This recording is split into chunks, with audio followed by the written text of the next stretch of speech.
Hi, it's Jamie from Evolution5. Today we have a really special guest, Gary Wilburn from EP Architects. I'm really looking forward to this video.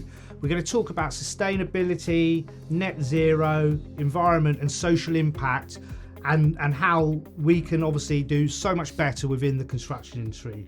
Gary, welcome. Really looking forward to this. Just introduce yourself, please. Thank you. Yes, I'm Gary Wilburn, Managing Director of EP Architects. We're based in Romsey, just down the road. Very much a locally focused business and practice.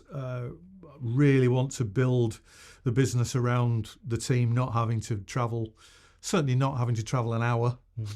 If we can have work within the immediate, let's call it the Solent region, that would be fantastic. And that's what we're trying to do.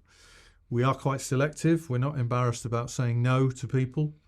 And we practice sustainable architecture in its true sense. Wherever possible, adopt Passivhaus principles. Passivhaus is the highest standard at its certified level of construction in the world. So it's serious stuff. Myself and James Lamanis, who's my Director of Architecture, we are, amongst other things, building physicists. It takes some practice to say that. I'm very proud of the fact. So we've done master's degrees in sustainable building performance and design, and the science and the data that comes out of that study, and dynamically modelling buildings and using PHPP, which is Passive House Planning Package, that James is qualified in using, informs the design. And that's the key difference to that which a lot of other practices would adopt and architects.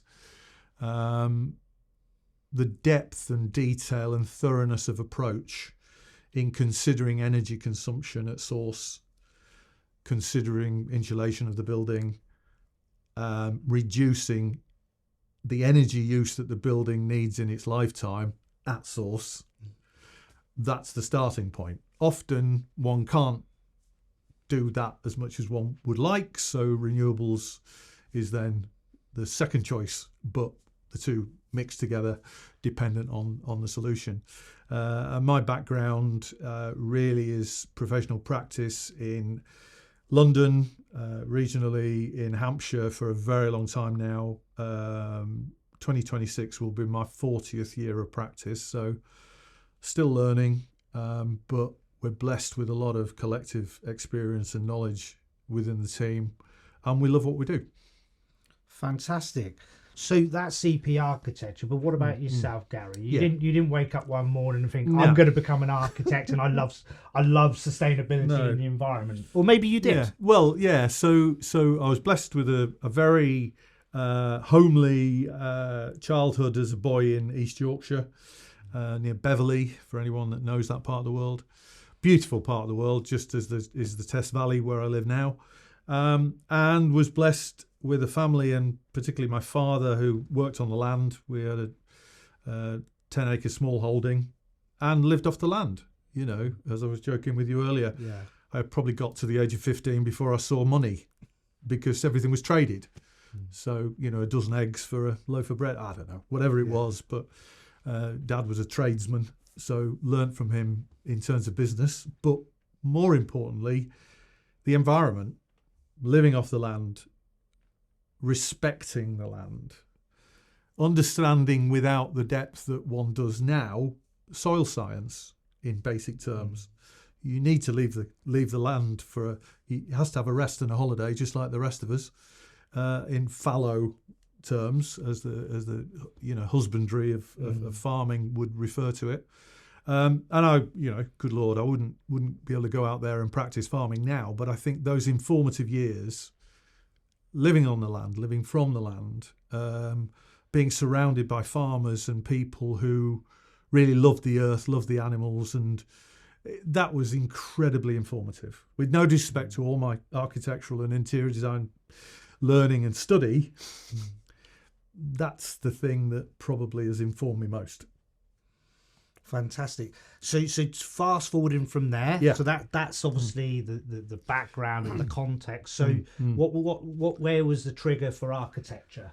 And what was where did you study? Yeah, I think from an early age, I did, to my complete astonishment, sail through O levels, GCSEs, whatever they were called, and A levels. But sport was a massive part of my life. But as was at A level, geometrical engineering drawing. How many people have got an A level in that? So I was drawing exploding axonometrics of vehicles and engines, and thought initially I might study automotive design, and went to the Royal College to see if I could get in there, and I explored all sorts of things. I was accepted on a place to study architecture at Nottingham, which I, much to my mother's complete shock, I declined. And I did a 1 year post A levels art foundation course at what is now Hull University. What it was Hull Tech or whatever it was then, I can't remember. So I did that in the early 80s. That was about 1980-ish, and that then led me to go and study commercial interior design at Nottingham Trent, what is now Nottingham Trent University.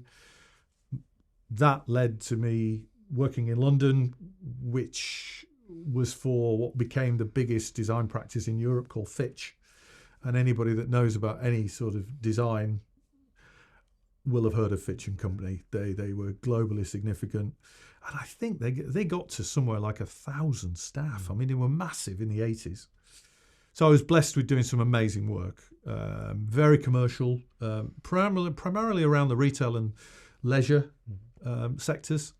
A lot of branding, a lot of related sort of stuff around big high street brands and airports. I then worked on London City Airport. It was called Stolport, and we named it London City. I can remember sitting in the meeting where we came up with the name, which is a pretty obvious name, isn't it? But one has to do these things as part of the process. Then was headhunted, and I came down to Hampshire, where I worked for a short time, and realised very quickly that in my own head, and I joke about it when I give talks, I realised I was unemployable. Really, I needed to be my own boss, like your good self, and figured that out at early stages. Was lucky enough to meet some people who shared that ambition. We set up a practice, where I remained for 30 years. Decided that wasn't sufficiently focused around the sustainable agenda. So left that company, which was with a heavy heart, but I would still wish them well, and we're still in good contact. And set up EP Architects as part of EP Group, the founding member of which is Dr. Stephen Fawkes, who's a world authority in energy efficiency. And by this time, which is sort of 6-7 years ago, and 5 years since we set up the practice, realised I was just amongst people that I didn't need to explain. Mm-hmm. I was suddenly around people who either knew more than I did, which humbly would not be difficult maybe, but particularly around the sustainable subject in whatever form. Renewable energy, how are we going to deliver net zero buildings? Where are we going with construction? How far behind is the industry?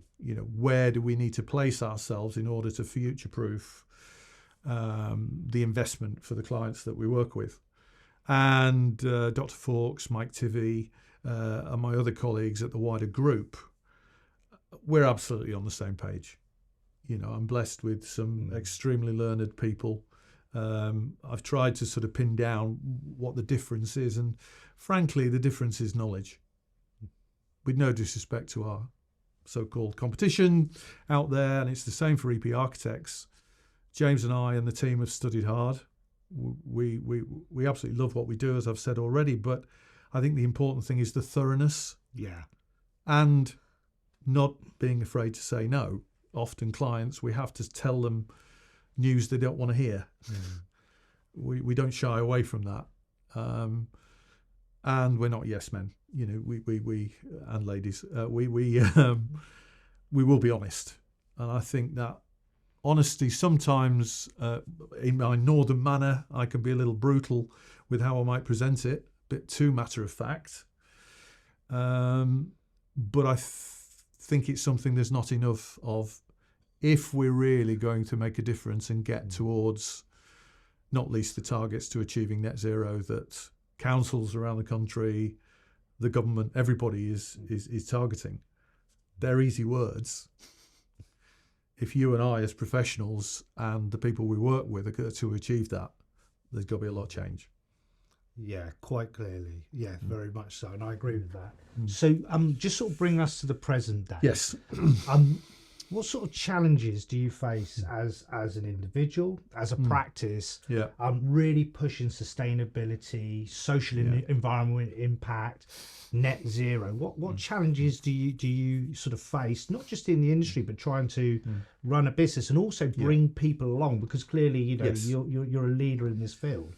Yeah, I mean, it's, we obviously often asked what we are, what we do, and yeah, we are pioneers in many respects. We're at the pointy end of whatever it is that we're practicing.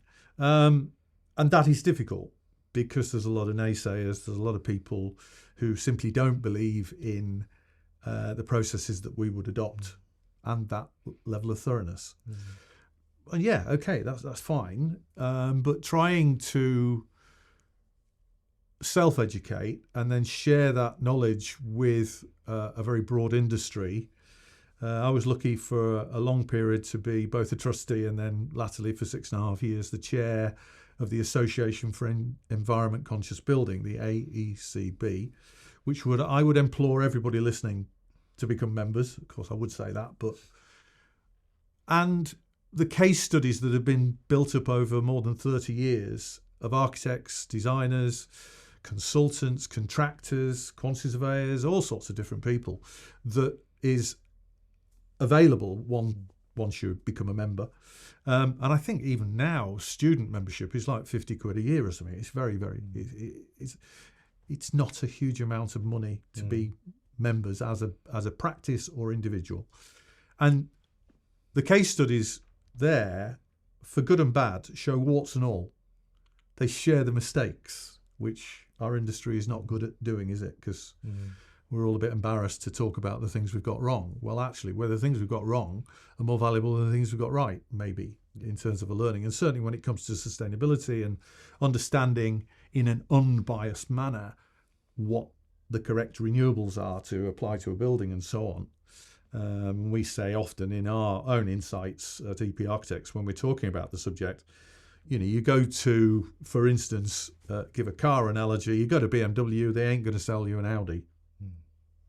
You go to a PV solar company, they're going to sell you solar. They're not going to talk to you about ground source heat pumps, air source heat pumps, battery storage or anything else. They may talk about battery storage. When all of this technology needs an unbiased approach, which we can offer. Unbiased, site-specific approach, in actual fact, because there is no generic solution. If a building isn't orientated in the right way, if the roof space isn't large enough, it's all very, very specific to the location, whether it's domestic or industrial. And then expanding that into what you were just asking in terms of our fellow colleagues in the industry, yeah, it's difficult to find people not of similar mind. We want people to bring support and challenge. We're happy to be challenged, but we need people that are qualified similarly in order to be able to work with them. For instance, whole life costing. That forms a massive part of what we do, because if you've eradicated energy bills, if we provide a off-grid solution, which we often do, and we've got lots of examples around Hampshire where we're delivering buildings that achieve that, what's the saving over the lifetime of the building? Is that relevant? If you're going to live in the place for 10 years or work in the place for 10 years, well, it's a no-brainer. You can afford to adopt net zero approach. And you have to assess very early on how many years the payback is. But it isn't just payback on what it's cost. You do need to consider, particularly now with such escalated fuel and energy costs, because that can mean the payback can be singular years. Battery energy storage system projects that we're working on as the wider group, I mean, we're looking at payback in 2 or 3 years on multi-million-pound investments. It's mind-blowing. And I mean, is that knowledge widely known in the industry? I think, is that not part of the issue? Because as I'm listening to you, and obviously I'm learning, even in this discussion, is I feel like there's a lot of good stuff being done out there. There's a lot of things of advance and technology and innovations. But if we don't have more people like your good self, how do the rest of the people like myself in the industry know about these things, other than just deciding to go off and do some research and studies? So we've got to somehow grab this ball by the horns and take it forward, right? I think there are sacrifices to be made.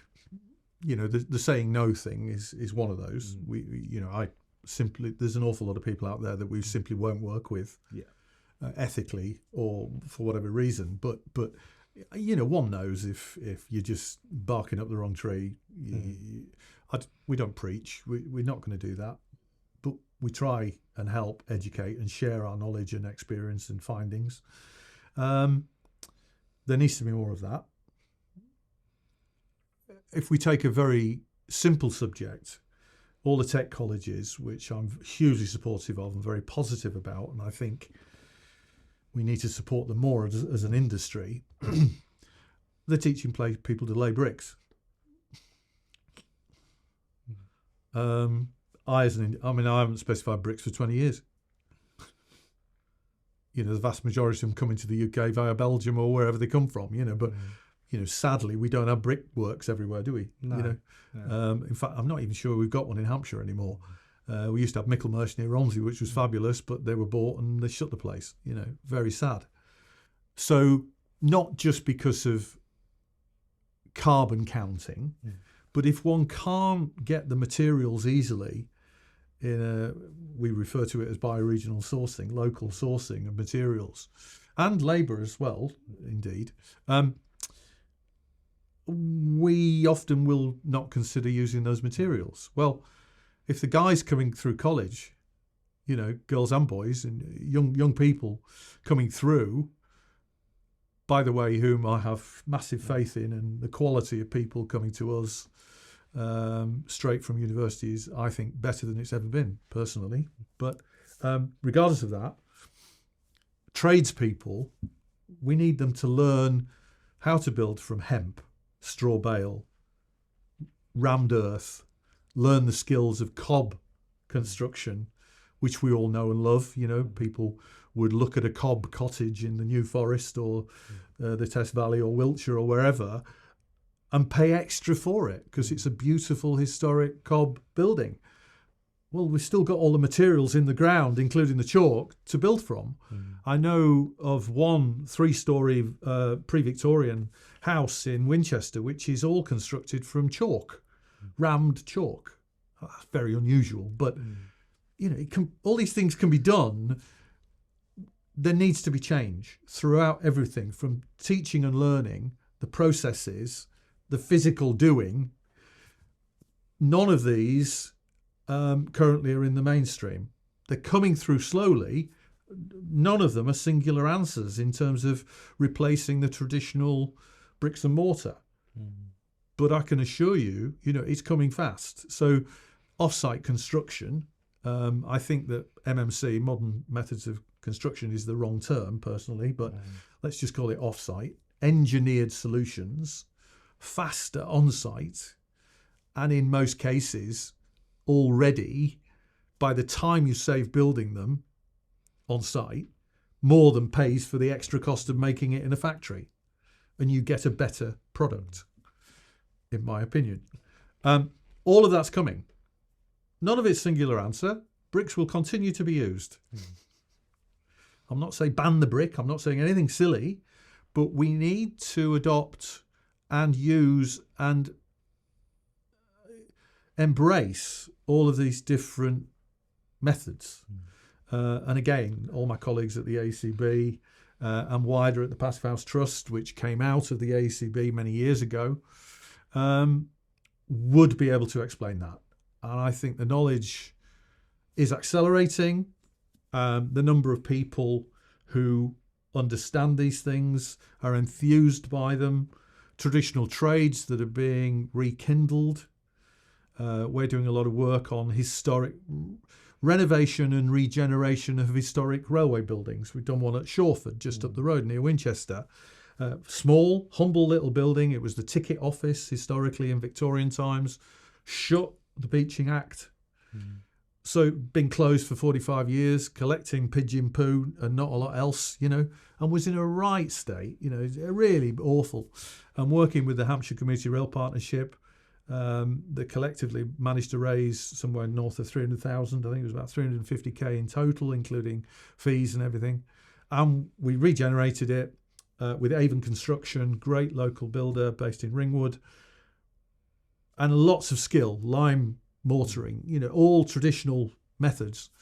James and my team working on as sustainably as one could using modern methods internally for the decoration, but using historic paints, all sorts of different things. So we've brought the thing back to life. It's won a number of awards. Very proudly was nominated and won from Network Rail Contribution to Society Award. Sounds as though I'm making it up, which I would say is probably the most important thing I've ever been blessed with. It's wonderful, humbling, but it's because it's for community. It's a community kitchen, it's a cafe and a gelato bar as well. And Marco and the team that run that, we were all told it wouldn't work. It's now got seven full-time staff. It's really successful. People love the place. They're passionate about it. And I think the really important thing about bringing a historic building back to life in a sustainable fashion, resilient fashion, emphasises all the things that we're touching on, really. So it can be at a humble level, but obviously we need to apply it to much bigger projects too. But it's a super little example, local, that people could go and see. Absolutely. And I want to move on from that in terms of reuse, repurposing, retrofit. Sure. But before we go on to that, you mentioned obviously case studies and obviously looking at things that we could have done better, call it lessons learned, things going wrong. Could you give some examples of anything like where maybe you've worked on a project or you've read one of these case studies and you've kind of looked at something and thought, right, okay, this is what went wrong. This is what we could have done better. I think black mould, right? Very sexy subject. Got some amazing colleagues in the ACB and wider industry specialists that study nothing more or less than black mould. Well, it's an enormous problem, isn't it? In terms of health, well-being of the tenants of big blocks of buildings. There's one extreme example actually of a cob cottage, which is worth mentioning, that was in Fordingbridge near the river. And some complete, idiots had gone along, ill-informed, and they'd concrete rendered the cob cottage. And the little old lady that lived in it wondered why it had all collapsed around her. And it was dust. She just really, thank goodness she wasn't in it when it happened. But it's that lack of knowledge of what to do. The black mould's another one. No ventilation in some of these buildings where they might have been insulated, and lots of things have been done with good reason, but they've resulted in an appalling environment for the people to live in. And not until the kids are coughing and people are poorly do they realise just how serious it is. So that is a very specific subject. There's loads and loads and loads of information on it. Again, I think there's probably people out there, sadly, who are in denial, let's call it, of such things. But those sorts of things are where the work has really got to be done. But there is lots of evidence. There's lots of information. It doesn't mean that we should knock things down. One particular practice in London, I shan't name because it wouldn't be fair, but a guy I've known for many, many years, very, very talented architect. To my knowledge, and I've always known him as Retrofit Bob, Bob's practice, I think, is the first practice in Great Britain to have announced that they will never be involved with new build again. Oh, okay. They're purely doing retrofitting. Very brave, fantastic statement, and love him dearly and the team for doing that. And I think we'll see more and more of that. You know, we've had a number of instances where James and I have gone in to see clients in recent times, and we've said, you know, rather than build this, could we not rationalise what you've already got? And found out that we don't need to build anything new, because once we've rationalised everything that they've already got, we can find more space. We can find them the space within the existing buildings by just rationalising what they've got, re-engineering the buildings. Often the retrofit can cost more than the new, so that's a problem for the cost consultants and other elements. But getting our head around if carbon impact and net zero is important to that organisation, and to many, I'm pleased to say it is. Well, we should, you know, don't be afraid to say, well, no, actually, we're not going to build new. We're going to rationalise what we're going to do that. And thank goodness, a number of our clients are listening to that rationale and able to adopt it. So once we have those case studies up and running, and some of them are in their early stages, but one or two of them should be on site this year, that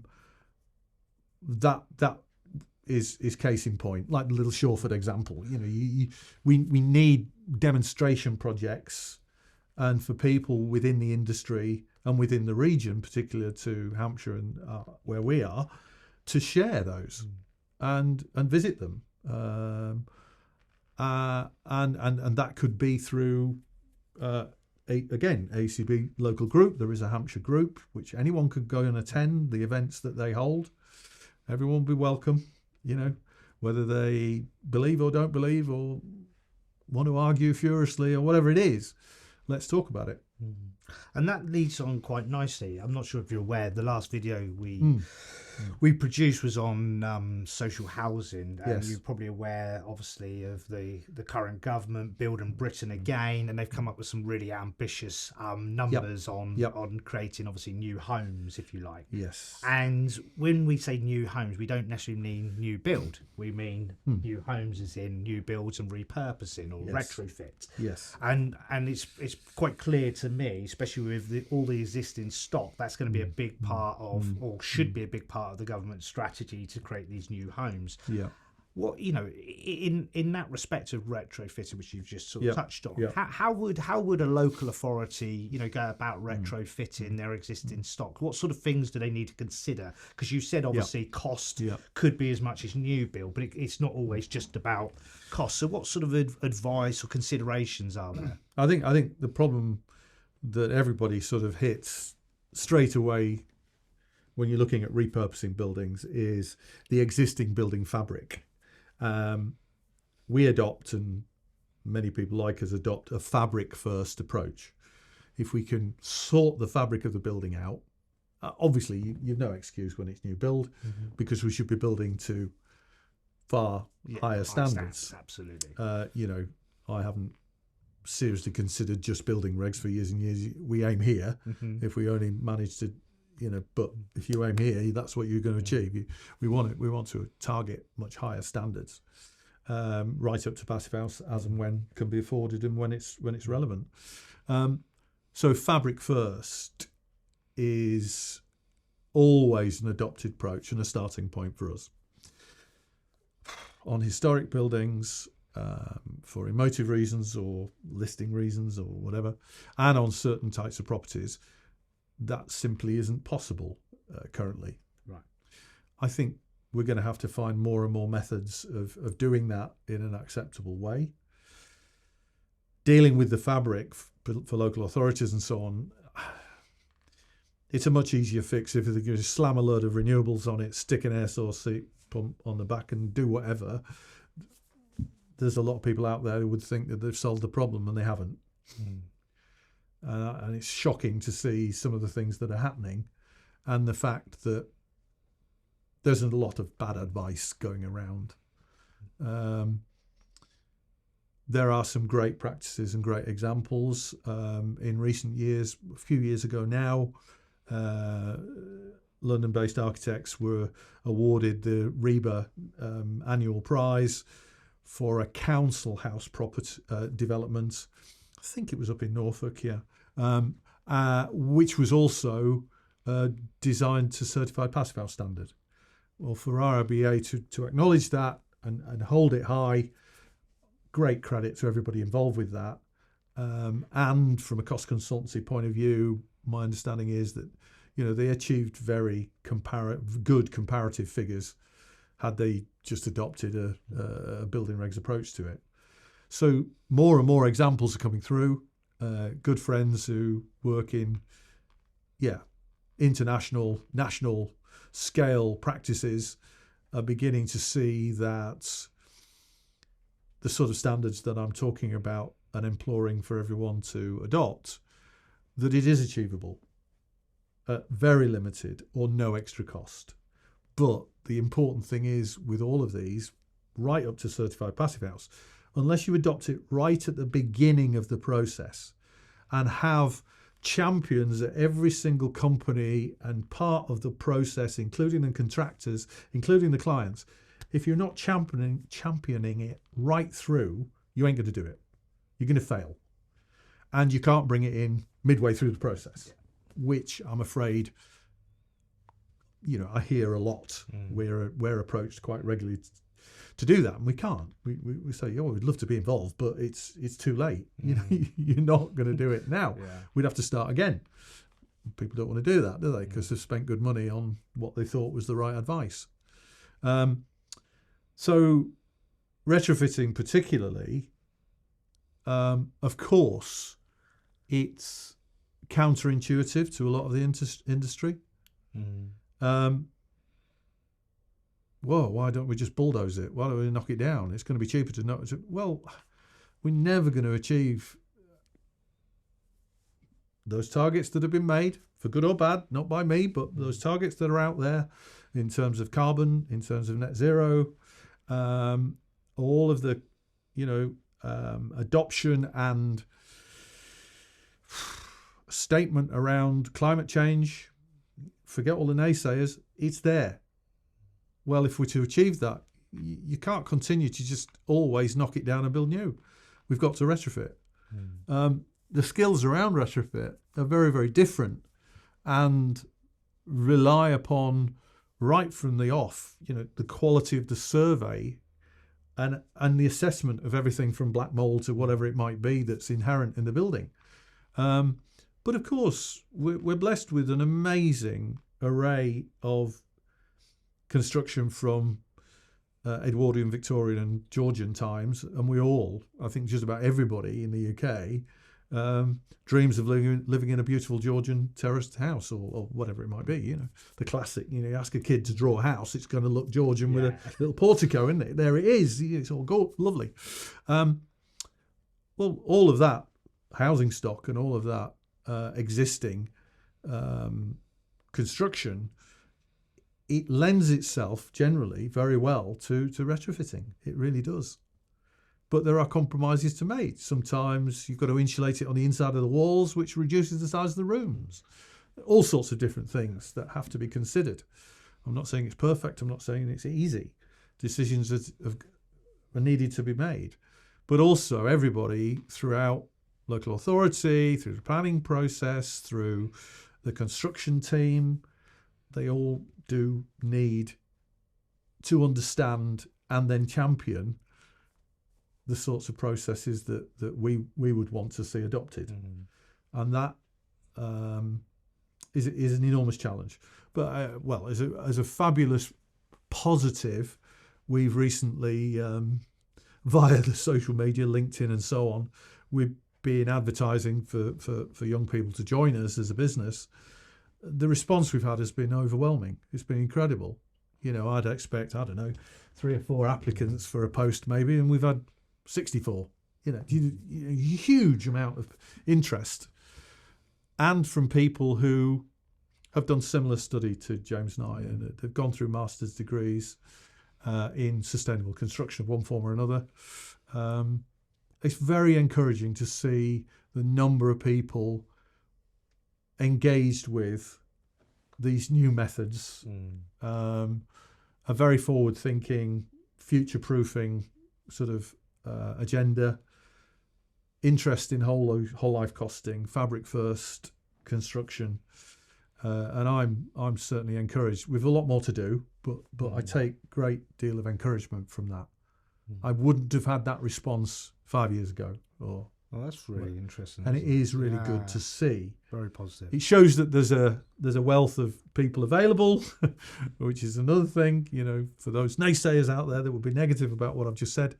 But it's all relative to the market, isn't it? Absolutely. It isn't that they might not get jobs in other areas of mainstream architecture and so on, but it also proves that we're quite an unusual animal. And one of the things you touched on there, which is really interesting. I mean, obviously you said about you can't really pick it up midway through, but the success of implementation is everybody being behind it, everyone invested in it, yes, everyone committed from the outset, and understanding, and absolutely, yeah, absolutely, and so if we sort of not flip that, if we sort of explore that a little bit further, and I'm happy to sort of throw myself or Evolution5 at your wrath if you like, but how can we're a construction company, we do consultancy, contracting, you know us from quantity surveying, project management, and obviously, and then building on site, whether it's construction management or as a principal contractor, main contracting. How can an organisation like us do more? Well, I think I don't know, whatever the size of the company in different fields, whether there's 10 or 20 or 30 or 40 people or more, I think for at least one, possibly two of the team to have studied to some level the highest levels of sustainable construction, meaning to have people that are qualified in certified Passivhaus construction. That's a hard bit of study. I absolutely know a number of your team, you included, could get through that. You could do it. It's whether you want to or not. And that's whether you and the management team at Evolution5, and indeed all our competitors out there, whether you want to invest the money in those people. But also it's investing, in my mind, in the business itself for the future. That's coming. It won't just be us shortly that can only work with you and others if you've got that knowledge in the practice. We've one or two really quite substantive, very exciting projects that we're working on where we cannot appoint any of the professional team unless they have someone in-house who is qualified in best practice, fabric first approach, whole life costing knowledge, which a number of your team would have had a module on it when they were at university all those years ago, but haven't done any of it since. Often it's just reopening the page, relearning what one has already covered. Same with the traditional skills of construction and things that might be relevant on certain projects. But I think the mindset of the management team to, yes, reinvest in your team or bring people into the team who are already qualified in that. But they're not easy to find.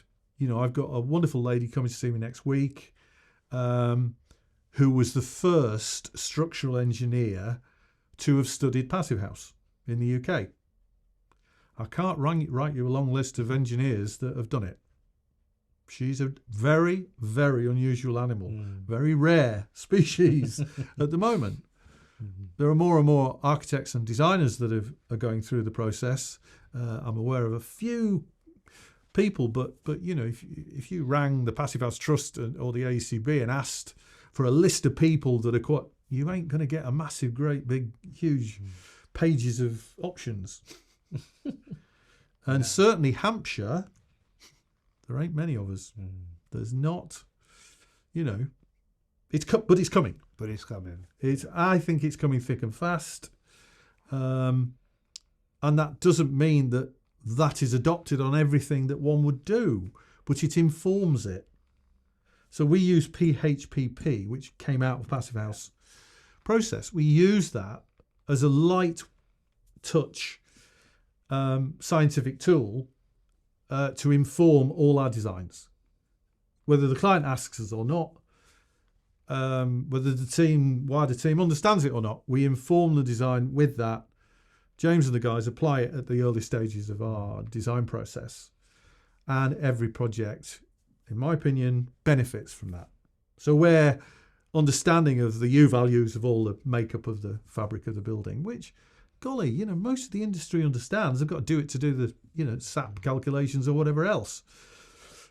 Whether I think that's a waste of time and tick box with BREEAM and so on, but, we're above all that. Yeah. And I don't mean that in a pompous fashion.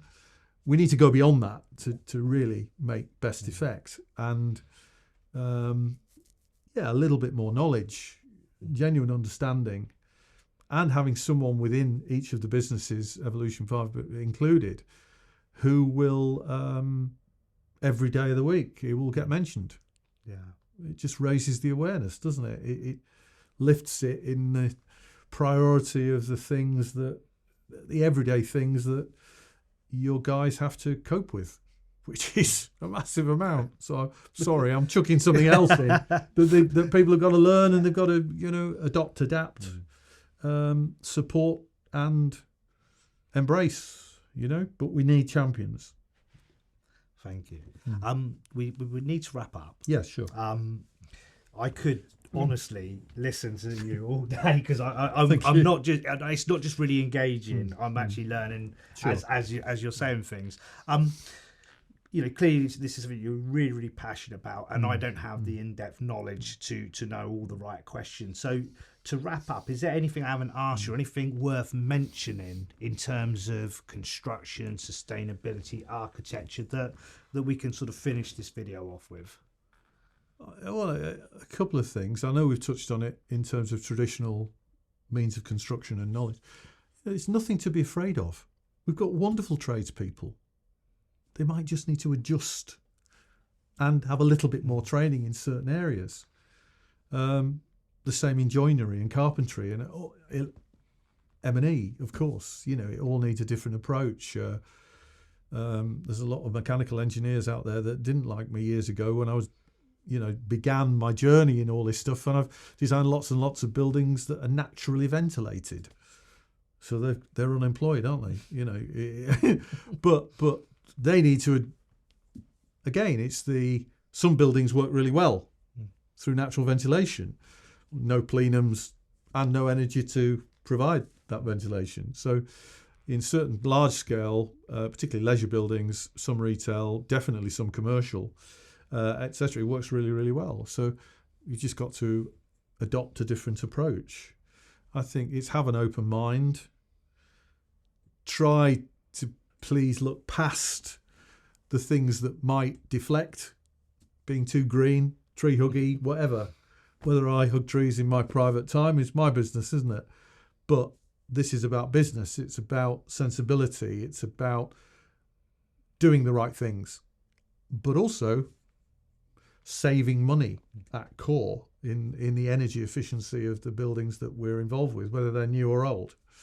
One thing I haven't mentioned, which I think would be great for anybody in the immediate area, vicinity, is the Green Halo, for whom I'm now convener. I'm one of the founders of the Green Halo. Wonderful group of people supporting, adopting and promoting natural capital. So all around the living environment, which is quite funny for you and I. We're all about built environment. Well, let's consider and put as priority the natural environment.